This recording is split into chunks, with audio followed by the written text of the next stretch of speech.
Chers amis, soyez les bienvenus dans ce nouvel épisode d'Ethos Podcast, l'éloquence des leaders. Alors aujourd'hui, on va parler de personal branding, le mot très à la mode que tout le monde ne comprend pas forcément. Et j'ai la joie de recevoir Mathieu Bernard, qui est un des experts du secteur et qui a une approche qui, à mon sens, est rigoureuse, professionnelle et très pointue. Donc je suis super heureux de te recevoir aujourd'hui. Et ma première question que je pose à tous mes invités, Mathieu, est la suivante. Est-ce que tu pourrais te raconter sous forme d'histoire ? Ouais, bah déjà merci pour l'invitation. Ravi d'être à ton micro. Me raconter sous forme d'histoire.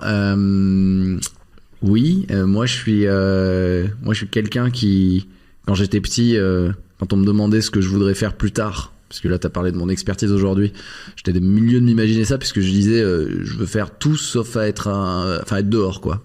Tout métier sauf être assis devant un bureau. Et aujourd'hui, j'ai un peu raté ça, parce que je me retrouve quand même globalement devant un écran enfermé de 8 heures par jour. Donc de ce point de vue-là, j'ai raté ma vie. Mais d'un autre point de vue, ce qui est plutôt réussi, c'est que j'aime bien créer des relations et du contenu. Et le métier, mon expertise sur le personal branding, on va expliquer ce que c'est, me permet de créer beaucoup de relations et de contenu. Ça fait 15 ans que je fais du marketing de croissance et du marketing de contenu. J'ai eu la chance d'en faire dans des grands groupes comme Unilever ou LVMH, aussi à des postes de direction dans des startups comme Iconoclast dernièrement. Et là, ça fait 3 ans que je suis à la fois créateur de contenu, c'est-à-dire que je crée du contenu sur LinkedIn, j'ai un podcast qui s'appelle Bonne Réputation et j'ai une newsletter qui s'appelle Le Carnet de Mathieu. Ça, c'est ma manière à moi de m'entraîner, de toujours être sur le terrain. Ouais. Et je suis accompagnant, du coup, j'aide les dirigeants à travailler leur personal branding, souvent avec pour objectif, dans un contexte professionnel, d'établir leur autorité dans leur domaine d'expertise. Et la demande vient beaucoup de LinkedIn, donc c'est concrètement ça se fait beaucoup sur LinkedIn pour moi, donc plutôt à l'écrit. Okay. et pas à l'oral. Voilà pour la petite histoire. Phrase, ton métier, qu'est-ce que c'est ? Mon métier, c'est d'accompagner les dirigeants à installer leur autorité. Et pour installer leur autorité, il faut qu'ils aient la visibilité qu'ils méritent. Donc je les aide à prendre la parole à l'écrit sur LinkedIn ou à l'oral sur un podcast. Pourquoi est-ce que c'est important et stratégique pour un dirigeant de s'exprimer, de prendre la parole sur LinkedIn ? J'ai quand même plein de copains qui se lancent dans l'entrepreneuriat et qui voient vraiment beaucoup. Donc pour les jeunes entrepreneurs, il y a quelque chose d'impudique à se lancer. Ouais. Et donc il y a une barrière. Et pour les dirigeants qui ont beaucoup plus de responsabilités, il y a un danger à trop s'exprimer parce que ça peut avoir des conséquences parfois même boursières. Toi, comment est-ce que tu comprends ces enjeux-là et pourquoi est-ce que c'est, à ton sens, important de se lancer quand même ?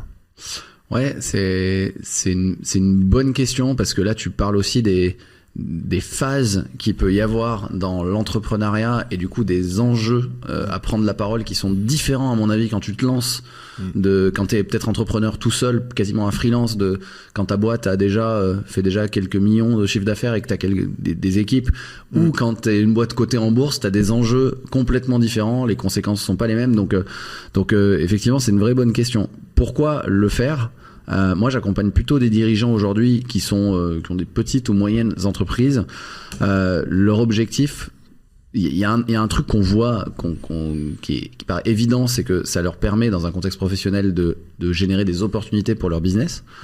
Donc, c'est essayer de transformer leur visibilité, leur autorité en opportunités.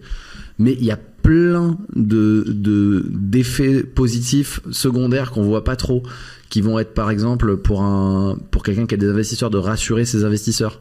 Ça va être de communiquer sur la culture d'entreprise et donc d'être plus fort en recrutement. Ça peut être aussi d'aider ses équipes commerciales, puisque un dirigeant qui prend la parole, que tout le monde connaît, les équipes commerciales vont avoir plus de réponses au taux de rendez-vous.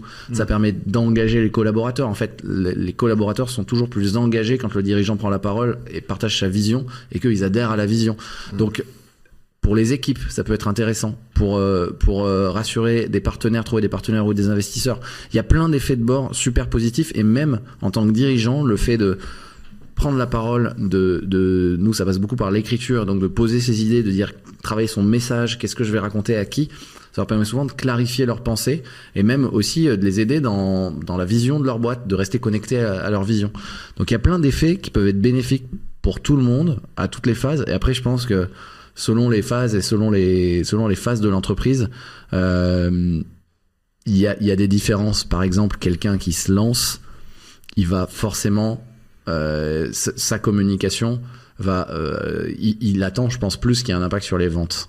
Quelqu'un qui a déjà une boîte cotée en bourse, normalement sa boîte ou en tout cas le business ne dépend pas du fait qu'il prenne la parole, et donc il n'y a pas d'intention commerciale, et donc il va potentiellement avoir plutôt d'autres intentions sur la marque employeur, sur peut-être il veut chercher à vendre sa boîte, enfin il va avoir d'autres intentions, il va parler à d'autres personnes.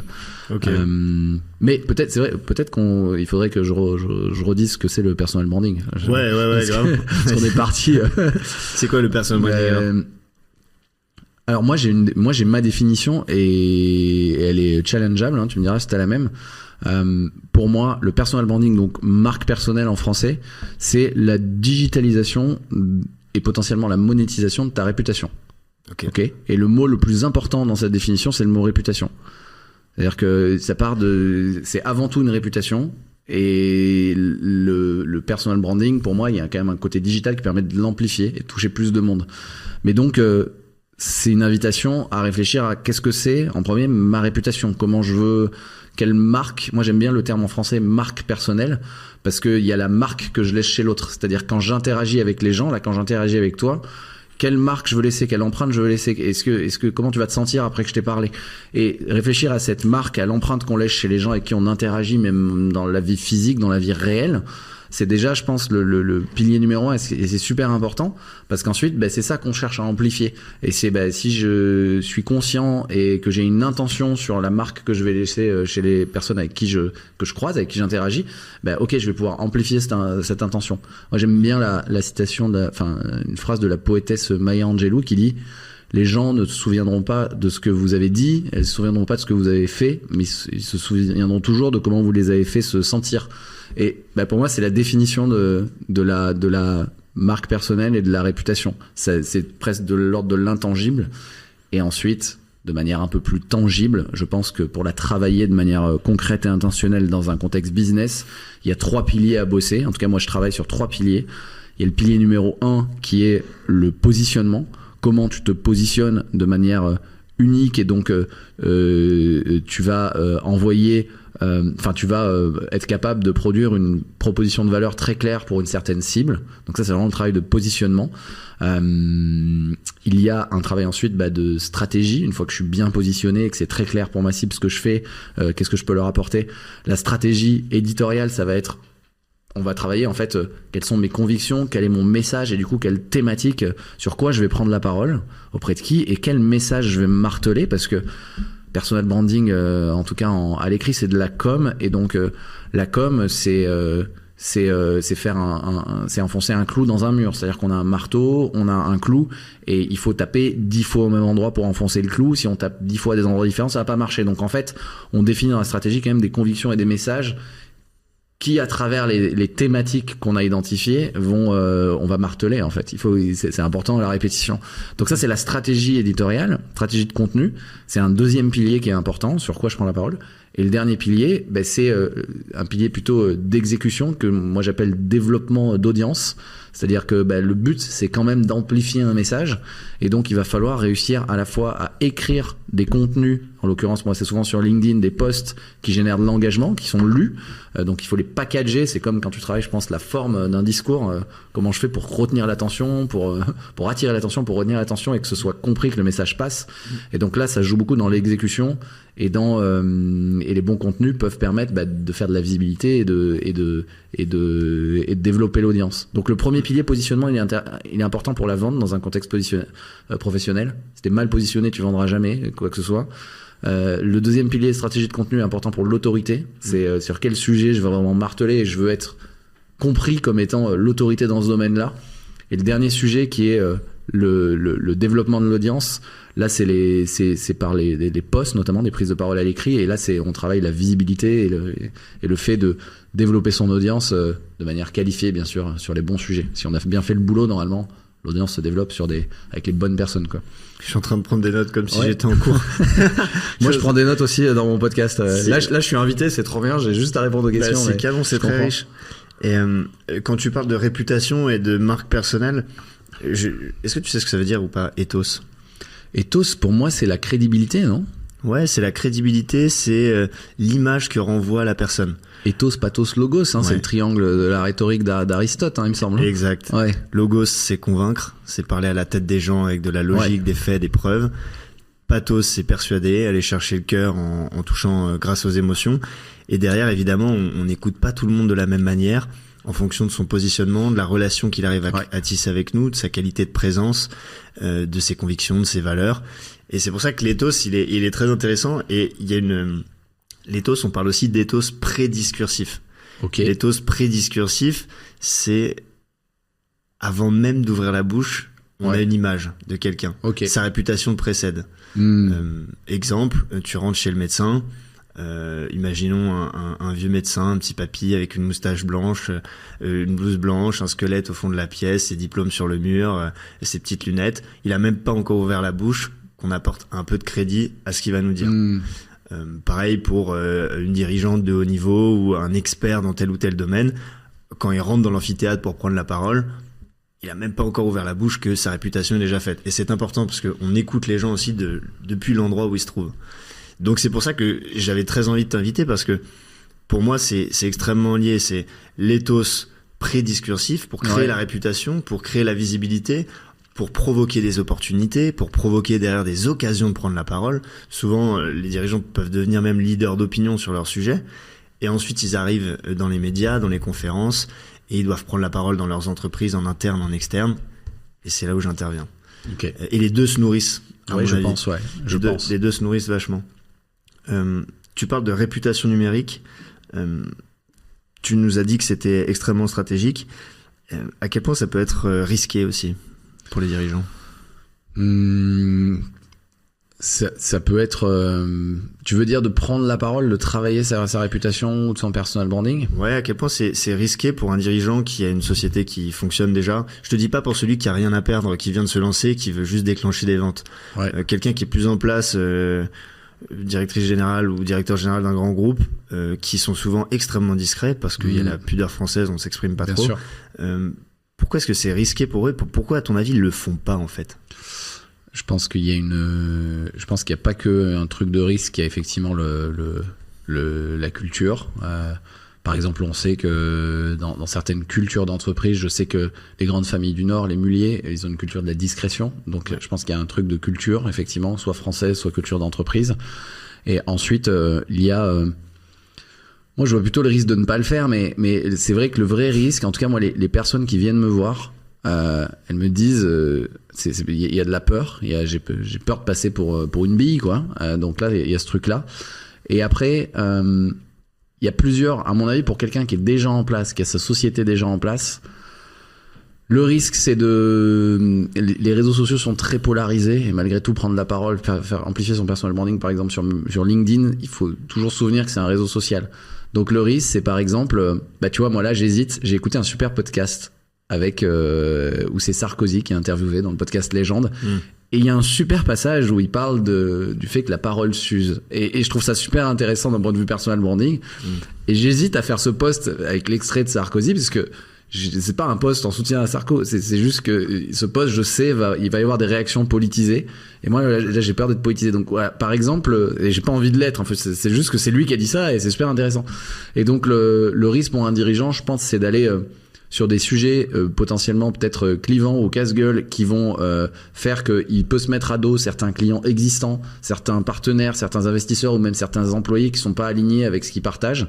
Parce qu'en fait, la communication personnelle, ça engage la personne et ça engage beaucoup l'entreprise aussi. Donc en fait, le risque, c'est ça, c'est d'être d'être à côté, trop loin de certaines valeurs, trop en opposition à certaines valeurs de l'entreprise. Donc je pense que quand quelqu'un a une entreprise déjà en place, faut qu'il fasse hyper gaffe en restant personnel, parce que personne veut lire du contenu corporate sur les comptes de personnes, mais en restant personnel, d'avoir une ligne où il fait très attention de pas faire du mal à l'entreprise, et aussi en interne. J'ai par exemple un dirigeant qui parle de son chiffre d'affaires. Il y en a un qui parle de son chiffre d'affaires dans mes clients. Il fait 50 millions de chiffre d'affaires. Et ben en ce moment, il travaille dans l'industrie. Comme les temps sont durs, il s'est pris quelques critiques en interne. Des gens qui disent ah bah oui, tu parles de ton chiffre d'affaires comme si c'était bien, alors qu'en ce moment, nous, on n'a pas eu d'augmente de salaire, etc. Donc je comprends. Donc moi, je pense que il peut y avoir plusieurs risques internes et externes. Qui concerne plutôt un désalignement avec la boîte, ou un mauvais timing par rapport à je vais parler d'un sujet de chiffre d'affaires alors que c'est un moment difficile, donc ça c'est le risque, mais c'est si le travail est bien fait, normalement on les évacue, ces risques, quoi. Ouais, c'est le but de l'accompagnement. Faut gagner en diplomatie. Et en même temps, alors juste déjà Sarkozy, moi je l'ai tenté parce que j'ai adoré le podcast, et j'ai envoyé le podcast, j'ai envoyé le post d'analyse rhétorique de sa prise de parole. Ok. Étant entendu que je suis complètement apolitique aussi, et effectivement j'ai reçu quelques critiques, mais c'est un post qui a extrêmement bien marché. Okay. Donc je te le conseille. Je vais le faire. Il est prêt, mais tu vois, j'hésite à cliquer. Je te le conseille, et je pense que tu vois, comme nos dirigeants qu'on accompagne, je sais pas à quel point toi tu peux les pousser à assumer des valeurs fortes, des messages qui parfois ont quand même des notes un peu politiques. Moi j'essaie de l'assumer aussi de mon côté, sans prendre une ligne, tu vois, j'ai une carte nulle part dans aucun parti, mais par contre tu vois, je suis jeune, je crois que j'ai des convictions écologiques, j'ai envie de me battre pour l'égalité des chances et pour la méritocratie. Tout ça, ça me parle et je l'assume, et je pense que c'est aussi pour ça que ma communauté me suit. Ouais. Peut-être que, et donc c'est plutôt une question que je veux te poser, c'est est-ce que les dirigeants peuvent pas aussi rassembler par des valeurs assumées? Faut que ce soit assumé, c'est très important. De manière, à partir du moment où la personne est bien dans ses pompes, ça aide énormément. Le pire, c'est d'avoir dit un truc puis que c'était pas totalement assumé. J'ai un regret d'avoir dit ça, parce que en fait, faut juste un peu se projeter. Souvent, la pire des choses qui puisse arriver à un dirigeant, moi quand je les accompagne, c'est qu'il y a un buzz. En fait, c'est ce qu'on cherche, de la visibilité, et pourtant les moments qui peuvent créer le plus de crise ou de détresse, c'est quand il y a un post, tu connais, sur LinkedIn, des posts qui marchent bien, puis il y en a, ça fait 2 millions de vues d'un coup, parce qu'il y a 5000 likes. Et là, parfois, c'est la pire des choses qui puissent arriver, parce qu'en fait, la personne était finalement ok, mais il y avait un petit truc un peu clivant, elle était pas ok, elle se prend parce que il y a un moment où plus tu touches du monde, plus t'as des gens pas d'accord. Ouais, tout à fait. Et là, c'est le moment où il faut assumer. Et donc, je pense qu'il faut toujours se préparer à se dire, et si ça marche, ma com, et s'il y a des millions de personnes qui le voient, est-ce que je vais assumer? Et donc ça, c'est un premier point.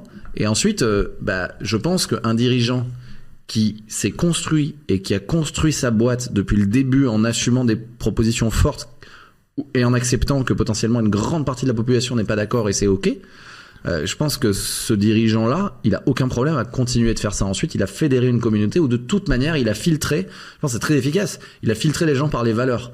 Donc au moins, les gens qui le suivent, ils savent à quoi s'en tenir, et donc il n'y a pas de surprise. Il faudrait que j'ai un vrai exemple en France, mais je sais pas, par exemple, non, c'est pas des bons exemples. Est-ce qu'il y a des exemples de gens quand même un peu clivants en France récents? En tout cas, par exemple, c'est un mauvais exemple parce qu'il est trop loin. C'est Elon Musk, tu vois. Il est tellement clivant et tellement hardcore dans sa communication depuis le début que normalement il y a plus trop de surprises. Les gens ils savent, les gens ils savent à quoi s'en tenir. Et sa boîte est tellement grosse qu'aujourd'hui je suis pas sûr que le fait d'acheter une Tesla ou pas est complètement corrélé à j'aime ou pas Elon Musk. Mais on peut se demander, parce que quand il dit une bêtise sur les médias, ça chute en bourse. Donc voilà. Mais donc il est clairement lié à sa marque. Mais le fait est que il est tellement clair depuis le début et clivant que on sait à quoi s'en tenir, il n'y a pas de surprise. Le risque, je pense, il vient plutôt d'un dirigeant qui a tout le temps été muet et qui d'un coup va avoir des prises super fortes. Là, c'est beaucoup plus délicat. Donc je pense que si tu l'as fait dès le début, si tu as monté dès le début, là, c'est super puissant. Et c'est une arme. Si tu l'as pas fait depuis le début, je pense qu'il faut y aller quand même doucement et faire hyper attention à à pas endommager la marque de ton entreprise qui vit sans toi. En théorie, normalement, le personal branding du dirigeant et de sa boîte, ils sont quasiment les mêmes au tout début. Parce que c'est sa boîte, il l'a fondée. Enfin, souvent, un fondateur, il met tout ce qu'il a. Ouais. Et donc, c'est à peu près les mêmes valeurs, etc. Mais quand il avance, normalement, c'est mieux d'avoir une dissociation. Et donc ça, c'est du travail de branding, de brand development, de bien différencier l'entreprise qui partage toujours quelques valeurs avec le dirigeant, normalement, et sa marque personnelle à lui, de manière à ce que lui, il ait la liberté peut-être d'avoir des prises d'opposition et sa liberté de parole, et aussi que sa marque ne dépendent pas trop de lui, parce que moi j'ai eu des exemples de dirigeants de start-up qui prenaient beaucoup, enfin de fondateurs qui prenaient beaucoup la parole. Le jour où ils se sont arrêtés, leur business s'est effondré. Donc c'est aussi le risque, je pense, c'est aussi inversement de créer une dépendance. Ça c'est le risque inverse, c'est je prends la parole, je suis le porte-étendard depuis le début, j'arrête de communiquer, il n'y a plus de business qui rentre. Donc ça c'est un vrai risque aussi. Comment tu t'es formé à ça, Mathieu, et pourquoi est-ce que tu es aujourd'hui passionné par ce domaine du personal branding ? Eh bien, c'est comment je me suis formé sur le terrain. J'y suis arrivé un peu par hasard, mais j'ai eu la chance de bosser en tant que CMO, donc directeur marketing d'une boîte qui s'appelle Iconoclast. Je suis arrivé tout début 2020, c'était tout le début de cette boîte d'ailleurs. Et comme dans beaucoup de startups, on n'avait pas de moyens.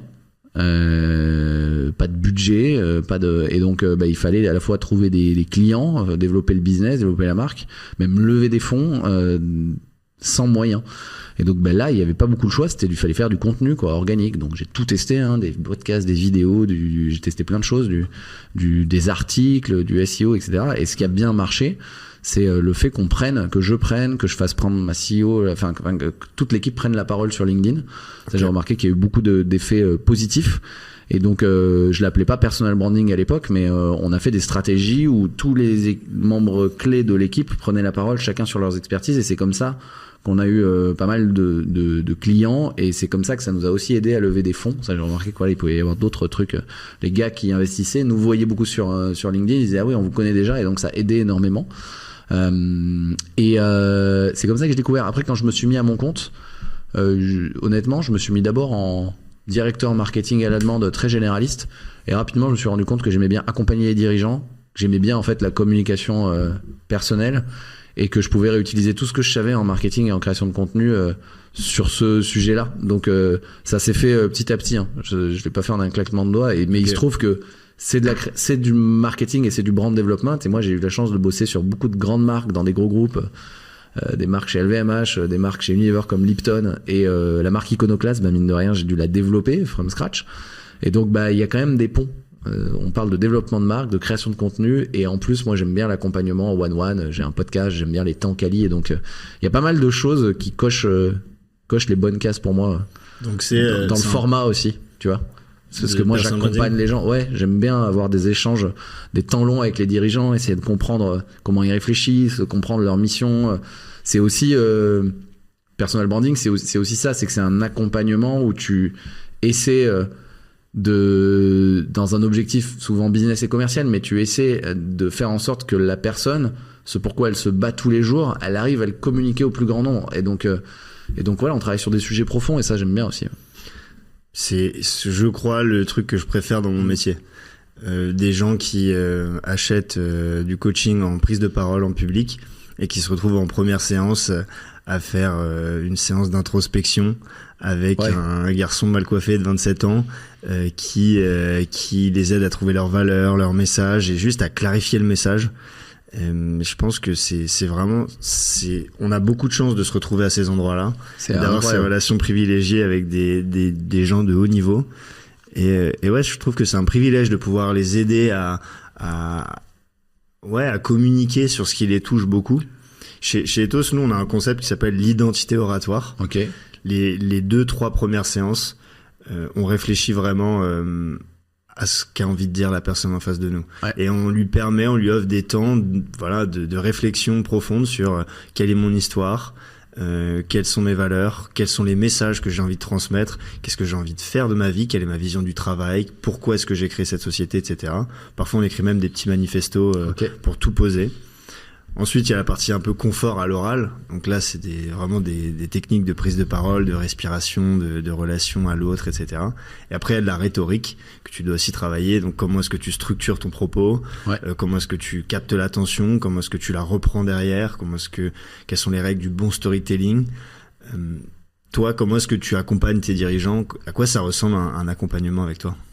Ouais, ça ressemble. Hein. Dans les étapes, ça ressemble. C'est-à-dire que mon accompagnement classique, celui que je fais depuis, celui sur lequel j'ai accompagné bientôt une centaine de personnes en individuel, parce que j'accompagne aussi des équipes parfois, donc là c'est un peu différent, mais c'est un peu moins millimétré. Mais ouais, l'accompagnement classique, en fait, on démarre.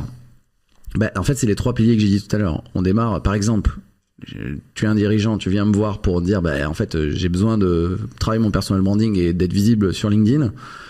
Et concrètement, on va démarrer en étape 1 par la partie positionnement. Et c'est là que se pose la question de la cible, du problème et donc de la mission. Moi, comment j'aide ces gens-là? Quelle est ma conviction de quelle est la meilleure manière de les aider, ces gens-là? Par exemple, j'ai un client qui est un ancien VP monde de chez Nike, qui a été longtemps chez Nike et qui est très connecté au sport de haut niveau. Et là, il a monté une boîte de coaching, d'accompagnement pour dirigeants et équipes, où c'est des athlètes, c'est des ex-athlètes de haut niveau, des médaillés olympiques qui viennent les former, les coacher, les accompagner. Et il a monté toute une méthode autour de ça. Et pour lui, la cible, c'est les dirigeants ou les boîtes qui ont des problèmes d'engagement collaborateur ou qui savent pas comment faire plus de performance sans aller au burn-out, quoi, en gros.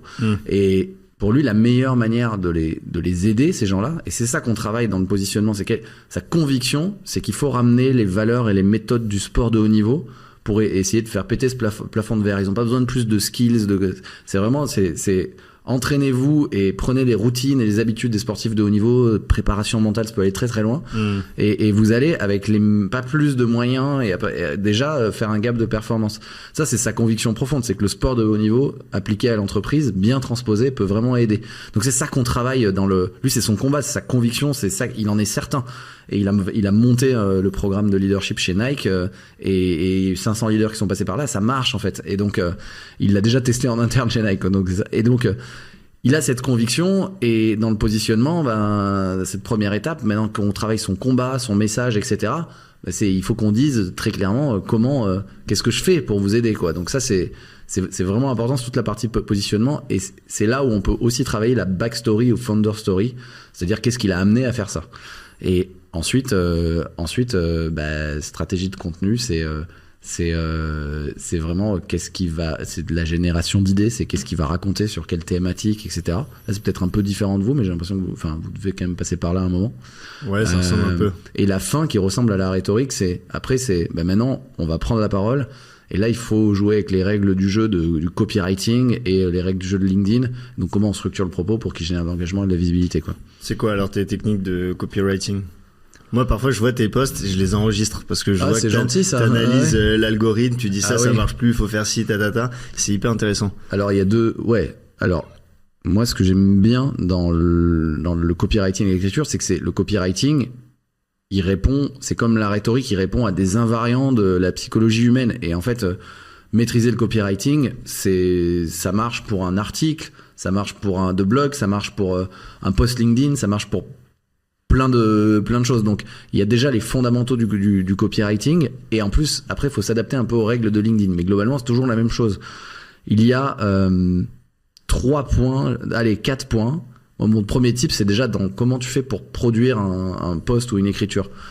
Ça n'existe pas, en tout cas moi je connais pas des gens qui ont une idée et produisent un post parfait direct. Donc déjà c'est le faire en plusieurs fois. Là, par exemple, on parle ensemble, je vais avoir une idée, peut-être après, je vais juste noter donc je suis tout le temps en train de noter mes idées, parce qu'elles arrivent dans la vie, les idées, elles arrivent pas quand on est assis à un bureau. Ouais, mais exactement. Mais moi, j'ai des fichiers. Moi, Orelsan, il racontait que son fichier notes avait été supprimé, là. Moi, j'ai un compte Evernote depuis 2014. Si mon compte Evernote plante, j'ai toutes mes notes et toute ma vie c'est mort, mais quoi. Tu y retournes sur tes notes ou juste tu les poses là? J'y retourne beaucoup parce que en fait je note, je sais que c'est là, elles sont nommées et en fait il y a un outil de recherche, je vais même plus et en fait je sais que quand je lis un livre, je prends des notes et tout, et donc mon système de notes c'est bordélique, mais il y a tout, et je retrouve parfois 10 ans après, il y a un truc qui me fait penser à un livre que j'ai lu, j'avais pris une note, je retrouve. Et donc, bref, ça, si ça plante, je suis mort. Si Evernote se crache, je suis mort. Et donc, système de notes. Prends plein de notes. Mais je parlais de Evernote, mais ça peut être... parfois, je suis en train de courir. J'ai un WhatsApp avec moi-même, un vocal de 8 secondes à moi-même. J'ai un WhatsApp avec moi-même, et où en fait, j'ai toutes mes notes. Et ça, après, je les retranscris. Enfin, chacun son système, mais tout le temps être en génération d'idées. Ensuite, quand on écrit un post, moi d'abord, ce que je recommande, c'est de se concentrer sur le fond. Je prends une idée, je la développe. Par exemple, je veux développer le post sur Sarko où il dit un truc que je trouve intéressant, c'est que la parole s'use, et donc pourquoi c'est important de cultiver sa rareté aussi. Ça peut être intéressant pour les dirigeants, de pas dire tout et n'importe quoi, pas avoir une opinion sur tout. Je vais développer le fond de ce post. Il va peut-être mal écrit, mais au moins il est développé. Et ensuite, c'est un autre exercice pour le cerveau que de dire d'un post développé un peu farfouille, pas encore bien calibré. Là, je le calibre pour LinkedIn. Je le calibre pour l'engagement. Et là, on va travailler sur 3 choses. Ça marche pour LinkedIn, mais c'est pareil pour un article. C'est l'accroche. Il faut que l'accroche en 2 lignes, on ait le sujet. Et si en plus, il y a une petite tension qui intrigue, c'est encore mieux. C'est la conclusion. Et ensuite, c'est le milieu du post qui doit être bien écrit pour... Donc l'accroche c'est important. La conclusion, souvent il y a un appel à l'action. Ce qu'on fait, moi c'est de la communication, et dans un contexte de communication, il faut qu'à la fin on tombe sur quelque chose qui mène à une autre étape. Souvent sur LinkedIn, il se trouve que c'est aller sur le profil, l'étape assez logique. Donc moi je recommande souvent, quand on sait pas quoi dire, de finir par une petite punchline ou mettre une petite signature. Pourquoi pas avec un petit trait d'humour. Généralement les gens ils lisent le début, et s'ils s'intéressent au post, ils vont forcément tomber sur la fin. Donc en fait le début et la fin sont les plus importants. Et après le milieu, les études en neurosciences prouvent que sur les écrans, on ne lit pas ligne par ligne, on survole, on lit en F. Le cerveau lit le début, il descend, il lit un peu le milieu ou des éléments structurels, et il va jusqu'à la fin. Comme on lit en F sur écran, tu vois, même sur tablette, comme ça, même sur les liseuses, on lit pas de la même manière. Ça a été étudié sur les zones du cerveau actives, etc. Donc comme les gens lisent pas ligne par ligne, il faut écrire pour faciliter cette lecture en F du cerveau qui va de toute manière survoler. Donc dans les posts, par exemple, plutôt que de faire un gros pavé, je vais enchaîner un paragraphe de 3 lignes, puis des boulets de pointe, etc. Ça va être essayer de structurer, d'adapter, de faire passer le message, mais que ça prenne le moins d'effort possible et d'énergie au cerveau. Ça, c'est plus de la structure et le fait d'enlever des mots, d'écrire, de faire des phrases courtes, d'enlever les adverbes. Il y a plein de techniques pour essayer de raccourcir globalement. Mais si tu as une accroche puissante, un message qui passe en peu de mots, et une fin qui donne envie, d'aller sur le profil ou de voir la suite. Ouais, et la fin, parfois, non, c'est même pas embarqué. C'est juste que c'est bête, mais dans un environnement LinkedIn, qui est un environnement réseau social, un post, on peut avoir aimé ton post, mais pas savoir ce que tu fais. Parce qu'en fait, on n'a pas le temps, on a aimé, on a liké, mais on va pas sur ton profil derrière. Peut-être on n'a pas le temps, et en fait on voit pas trop ce que tu fais. Donc le fait juste en bas de mettre voilà comment je m'appelle, voilà ce que je fais, tu remets ta proposition de valeur en une phrase en signature. En fait, mine de rien, tous les gens qui ont lu le post, ils sont tombés sur la phrase du bas, et donc ils savent ce que tu fais. Donc ça c'est stratégique aussi. Je parlais de trucs, il y a des choses à marteler, c'est au fait voilà ce que je fais, quoi. Et c'est toujours ça de gagner. Parfois c'est juste ce niveau-là, hein. Déjà les gens ils nous connaissent pas, quoi. Donc c'est juste dire ça, quoi. Tu prépares un post là sur du coup encore Sarko, qui est un fil conducteur de ce podcast, sur la parole qui s'use. C'est quoi la fréquence à laquelle il faut publier, ou il faudrait publier, le niveau de rareté, c'est quoi les conseils que tu donnes à tes clients, toi? Alors ça va dépendre beaucoup de la personnalité de la personne. Il y a des gens qui adorent prendre la parole tout le temps, ça leur donne de l'énergie d'être sur les réseaux sociaux, de prendre la parole, de commenter, donc ça dépend. Mais globalement, moi je pense qu'un freelance son chiffre d'affaires dépend de sa communication, du fait qu'il soit visible, etc. Donc Un freelance, il peut y aller, il peut poster tous les jours parce que il en a potentiellement besoin, et le jour où il en a plus besoin, il peut ralentir un peu. Mais en gros, un freelance, plus il va communiquer, plus il va progresser vite, plus il va être visible, et plus il va avoir des opportunités normalement. Donc, faut pas se tuer, il faut juste gérer sa santé mentale et tout ça, mais et avoir des trucs intéressants à dire. Hein. La seule limite, c'est ça. Hein. C'est tant que j'ai des trucs intéressants à dire, bah pourquoi pas. Mais voilà, lui, il a un enjeu de présence parce que c'est que lui, etc. Un dirigeant, il représente sa boîte. Et normalement, il communique en son nom, mais il communique aussi un savoir-faire et une expertise qui est plus large que lui. Normalement, la boîte d'un dirigeant, à part si vraiment il se lance, elle ne doit pas, enfin, le business de la boîte ne doit pas dépendre fortement du fait que le dirigeant fasse un post LinkedIn ou pas. Sinon, c'est que la santé de la boîte est peut-être un peu fragile et justement qu'il y a une dépendance. Donc, c'est pas très bon. Donc dans ce cadre-là, un dirigeant, ça va être que du plus s'il communique. Moi, je dirais une fois par semaine pour installer une présence, c'est bien. S'il fait 2, c'est encore mieux. Mais un dirigeant, il peut faire un post par semaine déjà juste pour être présent, réactiver tout son réseau dormant, être top of mind aussi dans peut-être parfois c'est LinkedIn, beaucoup du B2B. Il y a des cycles de vente qui peuvent durer 3-6 mois. Mine de rien, les prospects, ils continuent de voir les dirigeants, donc ils l'ont tout le temps en tête. Ça permet aussi de baisser le churn, c'est-à-dire les clients de cette boîte, c'est par exemple une solution, j'en sais rien, d'abonnement, une solution technique, on voit le dirigeant poster, on est content, enfin on va plus rester que abandonner que lâcher l'abonnement. Donc un dirigeant, il a plus un enjeu de présence et d'autorité, c'est-à-dire de faire des posts où il va pas être trop vendeur, etc. Mais il va partager les valeurs, il va partager sa vision, il va partager sa story, il va partager un collaborateur, il va mettre en avant les gens. Et normalement, si le taf est bien fait, ouais, 1 par semaine pour les dirigeants, ça suffit. À part s'ils ont un enjeu, bien sûr, il y a des moments, il y a des temps forts. Hein. Ça n'empêche pas qu'il y ait un moment fort.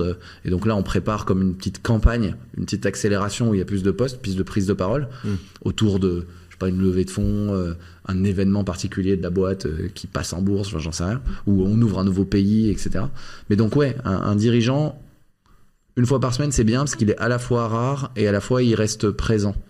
En fait, la présence crée la confiance. Et donc, je trouve que c'est plus l'enjeu d'un dirigeant, d'être en posture haute, présence, confiance, leadership d'opinion, alors que le freelance, il doit quand même vendre un peu plus. Ouais. Ok, donc pour synthétiser, quand on se lance, c'est compréhensible d'être très présent sur les réseaux. Ouais. Je passe un message à tous mes copains qui m'écoutent. Désolé, c'est moi, celui qui vous embête sur LinkedIn depuis 3 ans. Tu fais beaucoup de posts ? 3 par semaine. Okay. Et le temps avançant, j'en fais de moins en moins.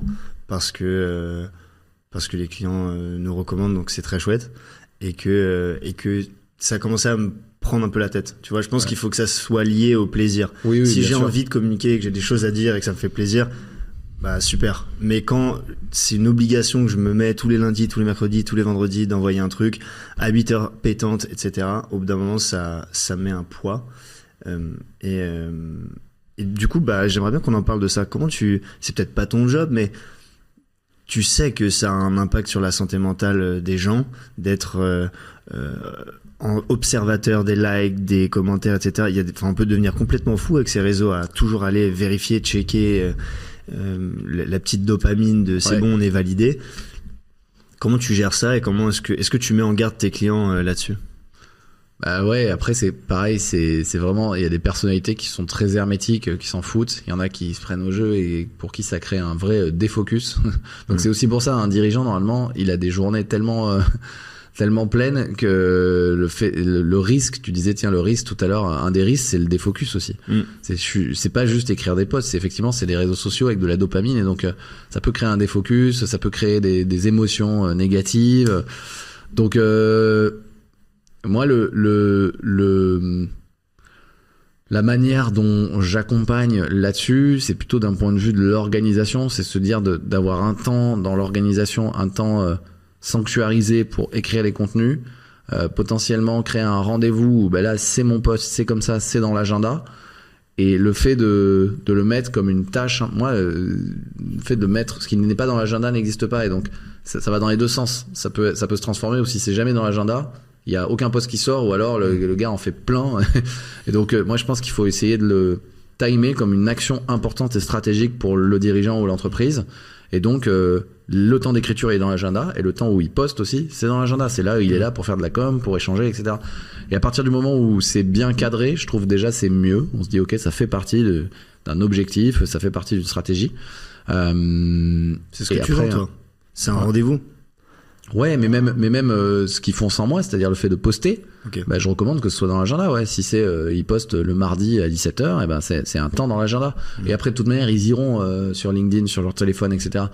Mais c'est ouais, ça peut prendre la tête. Je recommande, moi, en fait, il y a pas d'armes. Les algos sont trop forts. Enfin, c'est-à-dire les gens qui ont créé les algos, ils ont créé pour les rendre addictifs. Et donc même en sachant que ça rend addictif, on se prend au jeu parce que les likes, les notifs et tout, même en sachant ça, on sait tous que le téléphone ça rend addictif et pourtant si on l'éteint pas et on le met pas hors de vue, on le regarde quoi. Donc comme c'est impossible de se battre contre des trucs qui ont été créés pour ça, moi je pense qu'il faut le cadrer et donc par exemple aussi pour les dirigeants, je recommande pour jouer le jeu du réseau social quand ils vont commenter ou liker des gens, d'établir une liste un peu secrète des 20 personnes qui vont aller commenter, liker, avec qui ils vont interagir, parce que c'est stratégique, parce que ces 20 personnes ont une audience intéressante pour eux, et ont de la visibilité. Et en fait, il est possible de créer des filtres dans LinkedIn où ils vont sur un lien et ils voient que c'est 20 personnes. Et donc, ça permet de pas se perdre aussi dans le scroll et de se dire, j'utilise LinkedIn non pas comme un réseau social, mais comme un outil. Là, je me connecte 20 minutes. Je vois, j'ai que mon filtre où je vois dans les dernières 24 heures les posts faits par ces 20 ou 30 personnes. J'interagis avec eux et au moins là, on interagit avec des personnes stratégiquement définies de manière répétée. Ça crée de la réciprocité avec ces personnes. Là, ça peut être intéressant, tu vois. Hyper intéressant. Au moins là, c'est stratégique. C'est c'est un outil. Ouais. Ça va quand même prendre du temps. Ça va quand même prendre la tête. On va pas se mentir parce qu'il y a des trucs chiants. Mais c'est bordé quoi.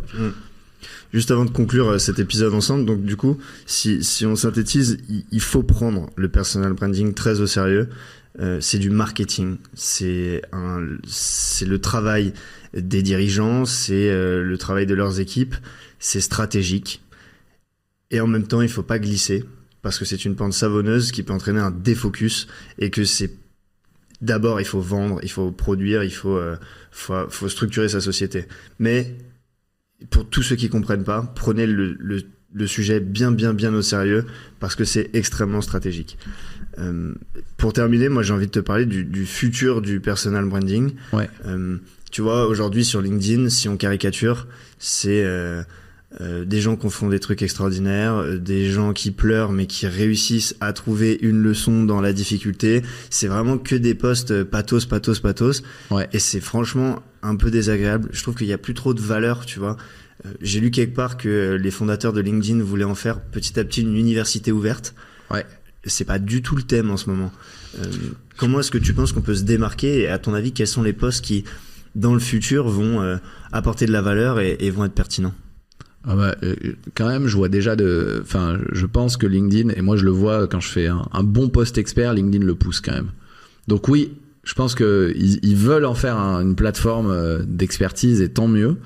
Je pense qu'aujourd'hui, le fait de faire des super posts experts qui apportent beaucoup de valeur, bien travaillés et avec du contexte personnel, par exemple toi si tu parles de rhétorique, mais en mettant ton contexte personnel, en mettant tes apprentissages, les trucs. Je pense qu'une manière de se démarquer, à l'ère de ChatGPT, où je pourrais demander à ChatGPT finalement comment faire du LinkedIn, comment écrire un bon post, etc. En fait, on peut écrire de l'expertise sur n'importe quoi avec ChatGPT. Donc, je pense que pour se démarquer, il faut arriver à se poser la question, qu'est-ce que j'ai appris à la dure sur mon expertise, tu vois, que j'ai appris, mais j'en ai chié pour l'apprendre et je l'ai compris, mais on me l'avait pas dit. Qu'est-ce que je sais qui n'est ni sur Google, ni ChatGPT. Tu vois, c'est dans les insights. Et ça, c'est un travail que tout le monde peut faire parce que y a pas besoin de vidéos, il y a pas besoin de photos, il y a pas besoin d'artifices. C'est ça c'est un truc que je donne à mes dirigeants, ils ont du mal parfois, mais quels sont les 10 insights clés que j'ai sur mon expertise? C'est-à-dire vraiment des insights, les trucs que, ah ouais, ça te fait un peu péter le cerveau, d'accord, là c'est une connaissance profonde qui est liée à son expérience. Et en fait, la vérité, c'est qu'une fois que tu as une big idea autour de 3, 4, 5 gros insights, tu peux la décliner à l'infini. Par exemple, un un insight que je peux avoir sur LinkedIn, ça peut être que ça c'est un micro insight, mais c'est pareil, ça peut apporter de la valeur, tu vois, c'est pas sur ChatGPT, c'est que sur ton profil LinkedIn, c'est une connerie de mettre ton lien, tu sais, il faut toujours un appel à l'action sur le profil. C'est une connerie de mettre le lien de rendez-vous direct. Parce qu'en fait, la vérité, c'est que le parcours LinkedIn, les gens voient tes posts, vont sur ton profil, et 90% des gens qui arrivent sur ton profil, je sais statistiquement, parce que j'ai bossé le truc, que c'est des gens qui te découvrent. C'est pas du tout le stade où ils prennent le rendez-vous. Donc, ils ont juste besoin d'en savoir plus. Donc, il vaut mieux sur le profil, pour 9 personnes sur 10, mettre le lien en savoir plus, parce qu'ils sont en phase découverte. Ça peut être un lien de site internet ou pas? Voilà, exactement. Ouais. C'est le lien numéro 1. Et en 2, tu peux mettre ton rendez-vous Calendly ou autre, parce qu'en fait, c'est une personne sur 10 qui est un returning visitor. Ouais. Moi, j'ai fait du e-commerce, donc j'ai bien ces trucs-là de parcours. Souvent, les gens viennent et reviennent. Ceux-là, ils sont en phase de décision, ils veulent te contacter, ils vont le trouver, ton lien, même s'il est en numéro 3, ou ils vont t'écrire un message. Donc, tu vois, un insight, par exemple, sur LinkedIn, c'est que c'est pas efficace de mettre le lien de rendez-vous sur le profil, alors qu'on pourrait se dire, bah si sur mon profil je mets mon lien de rendez-vous, au moins les gens ils prennent rendez-vous avec moi. Ouais, je comprends. Il n'y a pas le niveau de confiance pour que les gars prennent rendez-vous direct. Pour 9 personnes sur 10, c'est pas encore le moment. Donc tu vois, c'est des micro-insights comme ça, et en fait ça je l'ai découvert en faisant, et personne le dit. Et donc ça peut être des micro ou des macro-insights, et je pense que l'expertise, le futur des posts qui marchent vont venir de là, le gars me donne une expertise, un peu de son expertise, mais en me donnant des petits secrets qu'on peut pas trouver sur ChatGPT. Et ça marche. Et je crois que l'humain a envie de se connecter avec l'humain, et que heureusement ou malheureusement, bah, les histoires un peu pathos, ça marchera toujours, mais pour rassurer les gens, parce que c'est vrai qu'on voit beaucoup de ça ne marche pas de faire que ça. Pour créer une autorité sur un domaine, ça marche pas de faire que des posts pathos. Ou des posts où on raconte sa vie, c'est pas, ça marche pas de faire que ça, quoi. Est-ce que mettre en avant d'autres personnes, d'autres projets, porter un peu des causes qui nous dépassent et qui sont pas juste liées à mon entreprise, c'est des choses qui peuvent fonctionner à ton avis? Complètement. Ça, c'est la chance qu'ont les entrepreneurs versus les freelances. Un freelance, bon, bah, normalement, il a son expertise, il veut manger, et il va, un entrepreneur qui a une boîte et qui a travaillé sa vision, normalement, la vision de sa boîte, est là pour, enfin voilà, il défend une cause qui le dépasse, et donc ça, c'est très inspirant, c'est nécessaire, et là ça permet de toucher plein de monde. Ouais, c'est très important, ça, je pense. Et il faut l'exploiter.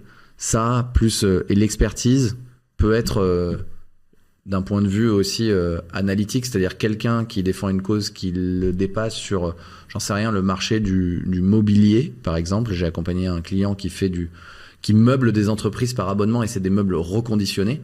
Et ben lui, il peut parler dans des postes experts du marché de la seconde main, qui est un marché qui fera 50 milliards en 2050, et qui est un marché monstrueux, et il en parle, et il se trouve que lui il fait ça dans les meubles. Mais donc voilà, le marché de la seconde main, c'est un truc qui est évident, qui est nécessaire. De toute manière, on pourra plus produire plus à un moment donné. Donc voilà, et en plus on peut faire de l'expertise en donnant des insights sur où en est ce marché-là, et pourquoi c'est l'avenir, et du coup pourquoi ma solution est parfaite, quoi. Donc ouais. J'ai du mal à couper le micro là, je crois que c'est vraiment un épisode de geek. Je pense que ceux qui sont encore là, c'est qu'ils sont très intéressés par le sujet. J'ai 2 questions avant de terminer. Quelle est la place de l'IA? Est-ce que tu l'utilises? Est-ce que tu penses que ça va te remplacer ou pas?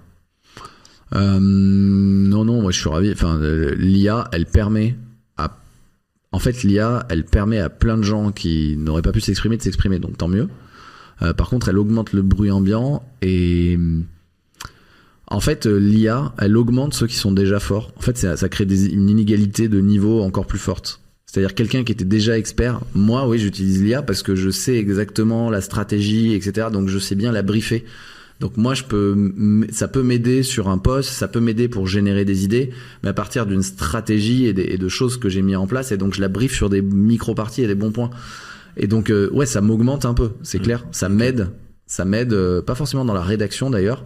Par exemple, sur un post, j'ai créé un GPT que j'ai briefé sur qu'est-ce que c'est une accroche parfaite, et je l'ai nourri avec plein d'accroches, plein d'exemples d'accroches. Et donc j'ai un GPT où parfois je peux te donner un post entier qui est déjà écrit et je dis génère-moi 10 versions de l'accroche, tu vois. Okay. Donc ça peut m'aider ensuite avec mon cerveau qui dit ah oui, là je peux constituer une nouvelle accroche, mais en vrai ça écrit pas un post entier, ça sera fade. Il faut partir du vrai truc. Donc ouais, ça aide à accélérer, à augmenter. Et je pense que ça crée des écarts de niveau, c'est-à-dire ceux qui sont forts dans un domaine, ils savent bien la briefer dans ce domaine et ils prennent 10 ans d'avance. Par contre, en tout cas sur LinkedIn, ça marche pas de se lancer et tout de suite de céder que de ChatGPT, parce que tu fais du contenu générique. Et c'est ça, aujourd'hui les gens en ont marre de voir du contenu générique un peu tiède. On veut de la vraie expertise, quoi. Les 3 types, est-ce qu'il y a plusieurs types de contenu? Je crois qu'il y en a 3. Tu parles du contenu expert. Ouais. Est-ce qu'il y en a d'autres? Ouais, pour moi, il y a un mix. C'est un insight. Pour moi, il y a un mix de postes à garder. Il faut trouver son équilibre. Il y a du contenu expert qui permet de faire de l'autorité. Donc, c'est soit de l'expert comment faire, plus pour un freelance, soit pour un dirigeant, c'est rebondir sur une actu ou les grandes tendances de son marché ou de son secteur. Ça peut être intéressant d'avoir une posture haute analytique pour montrer qu'on connaît le domaine. Ensuite, il y a les posts personal brand, ceux qui t'agacent, mais qui sont nécessaires s'ils sont bien faits. C'est-à-dire si en fait un post personal brand, c'est souvent un retour d'expérience où je vais raconter une partie de mon histoire et j'en profite pour mettre un peu de pathos pour faire écho, c'est-à-dire que les gens se retrouvent dans mon histoire et que je le fais pas par hasard, je le fais pour justement aller défendre une cause qui me dépasse, mais il se trouve que c'est dans mon contexte personnel. Donc ceux-là où on met potentiellement une photo de soi, ils sont importants pour créer une connexion émotionnelle, une connexion au niveau des valeurs et de la mémorisation, parce qu'à la fin, entre 2 experts, on va travailler avec celui dont on se souvient parce qu'on l'a préféré au niveau des valeurs. Exactement. Donc cela fait partie du mix. Il faut quand même en garder quelques-uns et on mémorise mieux un visage. Hein. Donc en réalité, c'est important aussi. Et ensuite, il y a les posts comme communication entreprise. Les actus, qu'est-ce qui se passe? Nouveau recrutement, on lève des fonds, on lance un truc. Tous les posts qui permettent de montrer que ça bouge, de montrer l'intérieur, de mettre en avant les collaborateurs. J'ai recruté un tel, 4 ans après, c'est un pilier de l'équipe. Ceux-là, ils permettent de parler de ton offre et ils sont plus proches de la vente, mais ils sont super indispensables en fait. Trop bien. C'était un truc de geek. on arrive en fin d'épisode. Tous mes invités, je leur offre une carte blanche de 1 ou 2 minutes où tu peux raconter absolument ce que tu veux. S'il y a un sujet qu'on a oublié, s'il y a quelque chose que tu as envie de partager à l'audience du podcast, la parole est à toi. Ah, c'était donc ça. Tu m'avais dit carte blanche, j'avais pas compris. Il y a un truc dont on a parlé en off avant et dont on n'a pas parlé. Moi, tout ce dont on parle depuis tout à l'heure, et ça fait le lien avec le podcast, on parle de prise de parole, tu vois. Et pour moi, c'est très très lié ce qu'on fait tous les deux, dans les deux sens, dans le sens où quelqu'un qui prend la parole sur LinkedIn, depuis tout à l'heure on est très focus LinkedIn, le but c'est de sortir de LinkedIn, c'est un réseau social, on est locataire de notre audience, il peut fermer, c'est une entreprise privée, il peut fermer des comptes, il peut changer l'algo.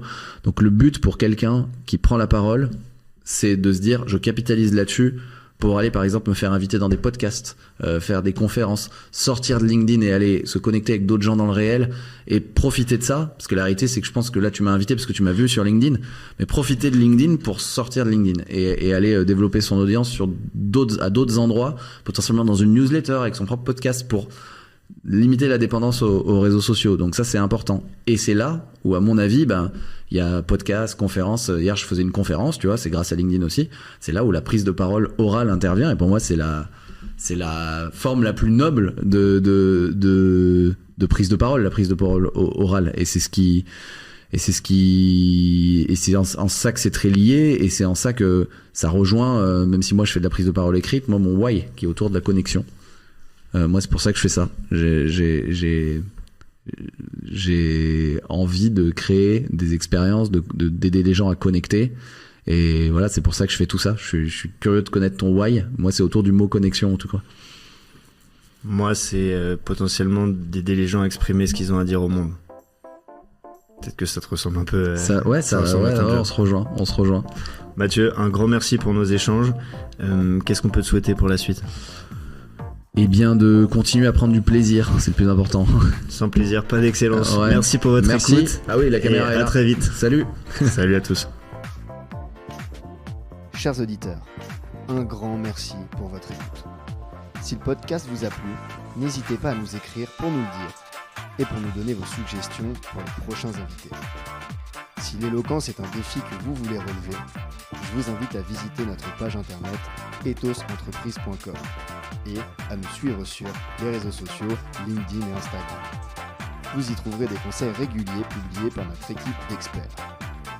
L'ensemble du cabinet Ethos et moi-même, nous tenons à votre disposition et vous encourageons vivement à relever les défis de l'oralité. Et n'oubliez pas, sans plaisir, pas d'excellence. Go Ethos!